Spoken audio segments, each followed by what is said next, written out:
Well, Julia, I want to tell you about the experience that we just had a few minutes ago. We were walking alongside a crowd that was walking down this street here, which is 23rd Avenue. It intersects with Lyndale.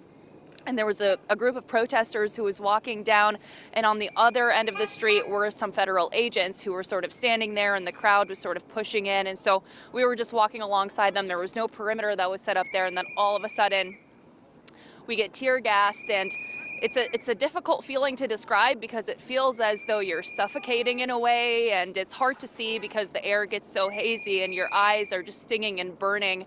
And so we were kind of carried away. My photojournalist Jack and I were kind of carried away and helped by someone who said that they had served in the Marines before. And so there are people who are out here pretty much just on standby trying to help people who may be impacted by this sort of thing. They flushed our eyes out with water and gave us water bottles, and we're feeling a lot better now. We're actually able to breathe once again, but a lot of flash bombs going off that we've witnessed here tonight as well, some of that chemical irritant that I just described.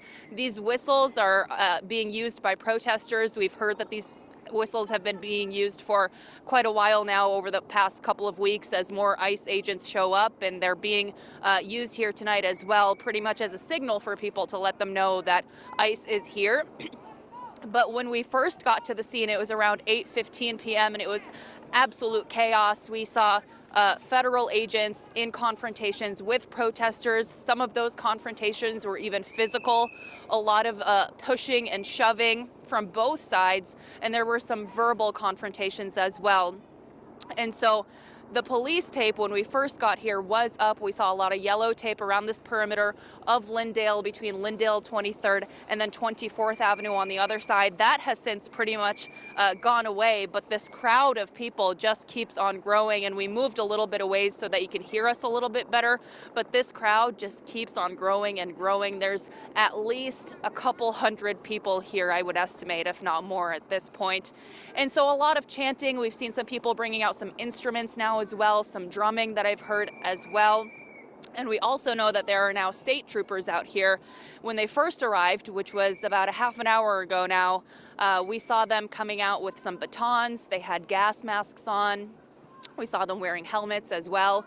And when we first got here, we know that Minneapolis police officers were on the scene. We did see their vehicles. And then after a while, we saw a row of those Minneapolis police squad cars just moving out. There were at least 8 or 9 squad cars that we saw leaving the scene. And so from my understanding now, it's mainly the federal agents who are here, as well as the state troopers. And then, of course, the protesters. This group just keeps growing and growing as the night goes on. All right, Raya, we're glad you're okay. I know both you and Joe had been, and Sammy when she was on scene, had been struggling to try to talk because that air was so thick with that chemical irritant.